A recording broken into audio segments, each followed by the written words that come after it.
कभी भी किसी इंसान को उसके कपड़ों से मत परखिए, क्योंकि हो सकता है जिसे आप आज ठुकरा रहे हैं कल वही आपकी किस्मत बदल दे।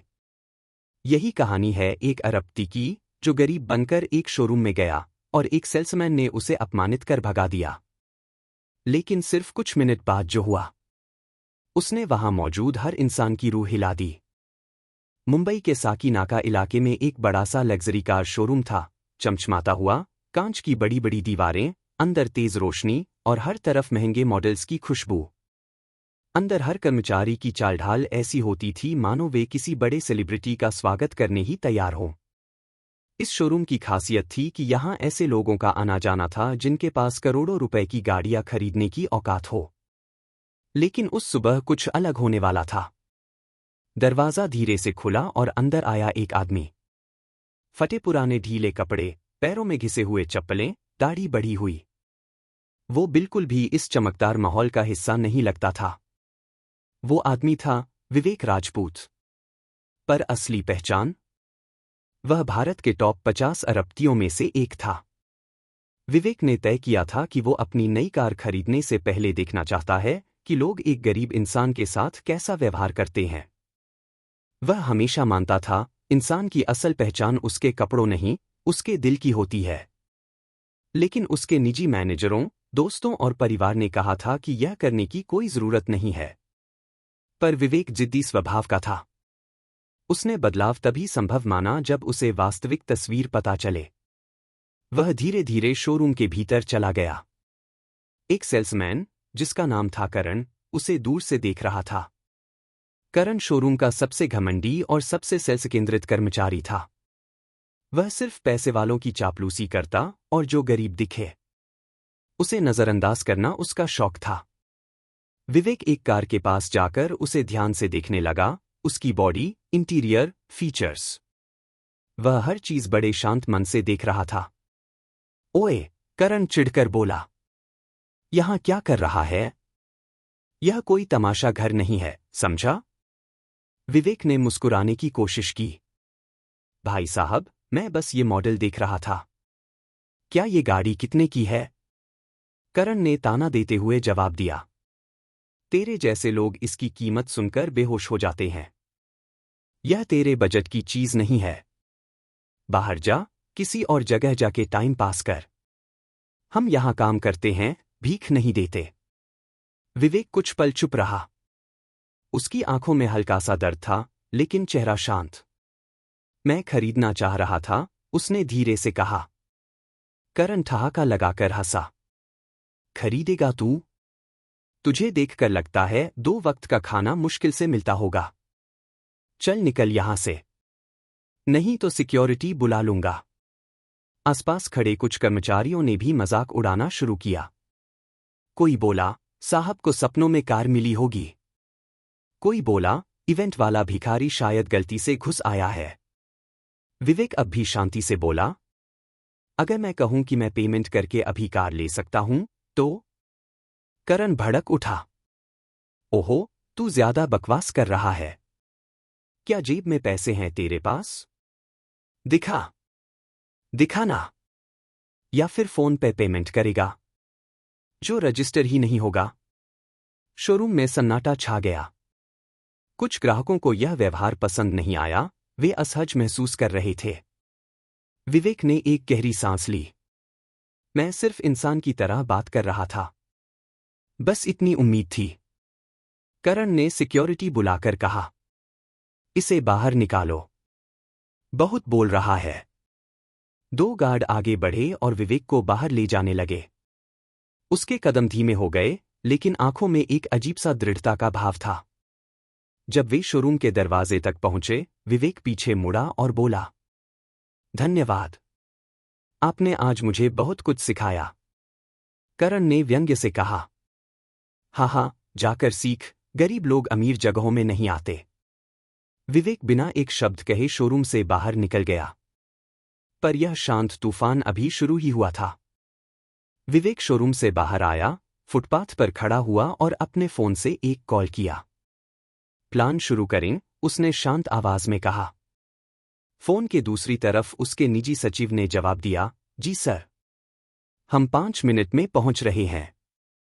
शोरूम के भीतर अभी भी करण और बाकी कर्मचारी हंस रहे थे। यार, देखो कैसे कपड़े पहने थे उसने। गाड़ी खरीदने आया था। कुछ भी हो, करण भाई, आपने मजा ही दिला दिया। शोरूम का मैनेजर, जो अंदर अपने केबिन में बैठा था, यह सब सुन रहा था लेकिन उसने ध्यान नहीं दिया। उसके लिए बस एक चीज महत्वपूर्ण थी, सेल और टारगेट। करीब 3 मिनट बाद शोरूम के बाहर अचानक वातावरण बदलने लगा। दूर से सायरन जैसी आवाजें सुनाई देने लगीं, पर पुलिस नहीं।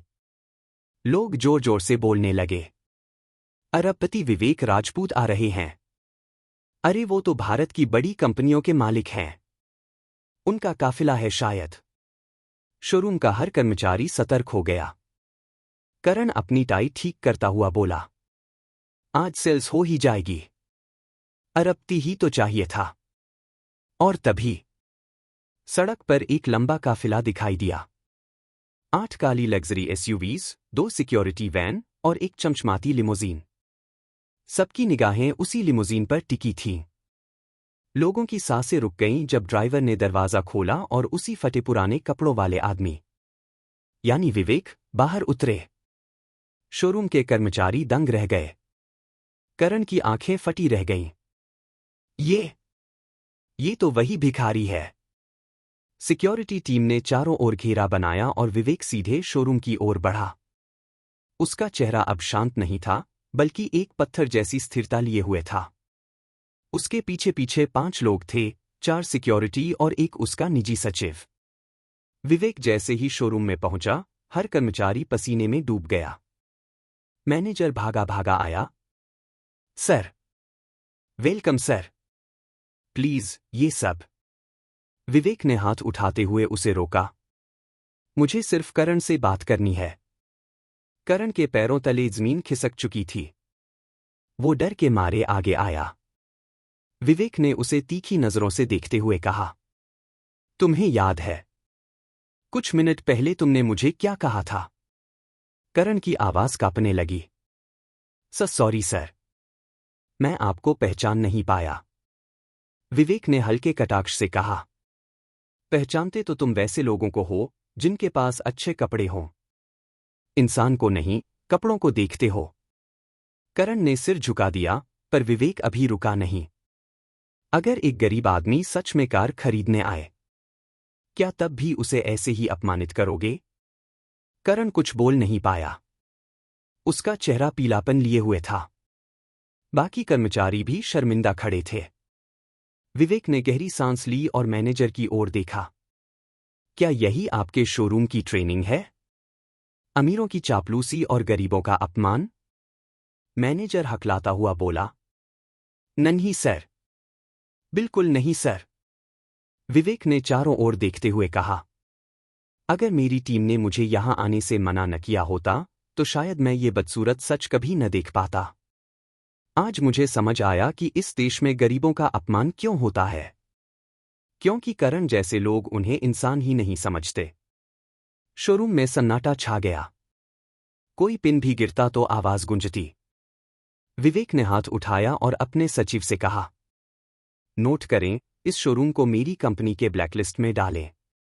मेरी किसी भी फैक्ट्री, किसी भी ऑफिस में यहां से खरीदी गई कोई भी कार नहीं जाएगी। मैनेजर के पैरों तले जमीन खिसक गई। Sir, please. सर, हमें एक मौका दीजिए। विवेक शांत स्वर में बोला। मौका तो आपने अभी किसी गरीब को नहीं दिया था। फिर वह मुड़ा और बाहर जाने लगा। उसकी चाल में एक शांत लेकिन कठोर निर्णय का भार था। करण वहीं खड़ा कांप रहा था, उसकी आंखों से आंसू गिरने लगे। सर प्लीज, मुझे माफ कर दीजिए, वह रोते हुए बोला। विवेक कुछ कदम आगे बढ़ चुका था, लेकिन वह रुका। फिर धीरे धीरे पीछे मुड़ा। करण को देखते हुए बोला, माफ तो कर दूंगा, लेकिन पहले यह साबित करो कि तुम इंसानों को इंसान की तरह देख सकते हो, कपड़ों से नहीं। और वह बाहर चला गया। पर कहानी यहीं खत्म नहीं हुई थी।